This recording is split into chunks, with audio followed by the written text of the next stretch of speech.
В Набережных Челнах праздничные мероприятия начались с возложения цветов. Затем по центральной площади прошли парадные расчеты, кавалерия и военная техника. В числе почетных гостей – ветераны Великой Отечественной. Их в городе 615 человек. Пришли домой, мама сидит, плачет, девушка плачет. Где папа? Война началась. Мы гордимся вами и равняемся на вас. Мы сделаем все, чтобы ваш подвиг навсегда сохранился в сердце каждого челнинца. Челнинские автоинспекторы в честь Дня Победы вместе с волонтерами приняли участие во всероссийской акции «Георгиевская ленточка». Символ праздника раздавали водителям. В Нижнекамске парад прошел на площади перед монументом Победы. Главные гости – ветераны Великой Отечественной. Сейчас в Нижнекамском районе проживает 22 участника войны. На фронт отсюда ушли почти 8 тысяч человек. Домой вернулись 2000. В селе Большое Афанасово прошло шествие бессмертного полка. Участвовали ветераны, волонтеры и участники спецоперации. Мы уже и в том году здесь проходили с портретом. Это для меня священное. Это для меня все. В Зеленодольске празднование Дня Победы традиционно начали с легкоатлетической эстафеты. По главной улице города бежали школьники, студенты и рабочие. В районе сегодня проживают 16 участников Великой Отечественной. Сегодня великий праздник, День Победы.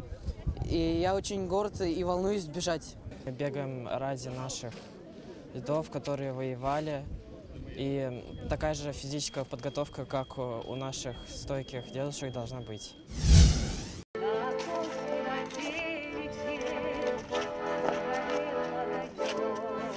В Елабуге с праздником Победы ветеранов поздравляли выездные агитбригады. Артисты приезжали во дворы, где проживают ветераны, исполняли для них песни военных лет, дарили цветы и подарки. Конечно, спасибо. Да, ведь праздник. У нас большой праздник сегодня. Праздничные мероприятия в Муслюмово начались в мемориальном комплексе боевой и трудовой славы. Под залпы орудий в честь Великой Победы руководство района, ветераны тыла, коллективы предприятий и организаций возложили памятные венки к вечному огню. В Заинске День Победы отметили автопробегом. Он прошел по улицам исторической части города. Именно здесь во время войны находилось здание военкомата, откуда на фронт ушли 12 тысяч жителей. В завершении акции возложили цветы к памятнику павшим в годы войны. День Победы для нас всегда будет символом гордости для тех, кто отстоял свободу и независимость нашей Родины, символом мужества, величия, силы духа и воли нашего народа. Ничего, нормально я, жива и здорова. И даже на парад пришли. Да, пришла, привезли, а сейчас пешком, говорю, пойду.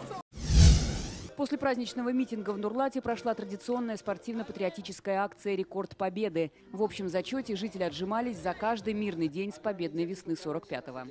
Впервые в городе прошла масштабная акция «Народный хор». Жители и гости города не просто слушали любимые песни, но и исполнили их вместе.